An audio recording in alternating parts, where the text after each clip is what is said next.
एक बार की बात है। एक छोटे से गांव में एक दयालु महिला रहती थी जिसका नाम था सुमन। सुमन हमेशा दूसरों की मदद करने के लिए तैयार रहती थी।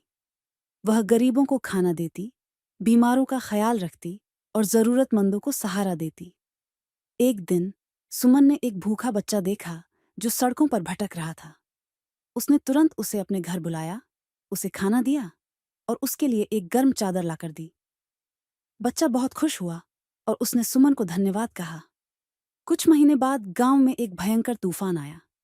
सभी लोग डर गए और अपने अपने घरों में छिप गए। लेकिन सुमन ने डर को भुलाते हुए सभी पड़ोसियों को अपने घर बुलाया। उसने सभी को खाना और पानी दिया और उन्हें सुरक्षित रखने की कोशिश की। तूफान के बाद जब सब कुछ सामान्य हुआ तो गांव के लोग सुमन की दया और सहानुभूति की प्रशंसा करने लगे। एक दिन गांव में एक अमीर व्यापारी आया जो अपने व्यापार के लिए कुछ सामान खरीदने आया था। उसने सुमन के अच्छे कार्यों के बारे में सुना और उसकी दया से प्रभावित हुआ।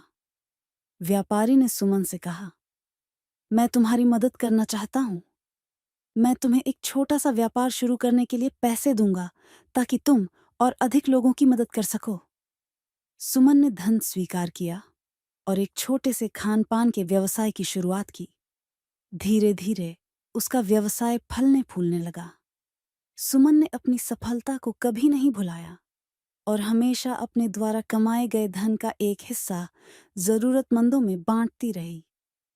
इस कहानी से हमें यह सीख मिलती है कि जब हम दूसरों की मदद करते हैं तो दया का फल हमेशा हमें लौट कर आता है। धन्यवाद।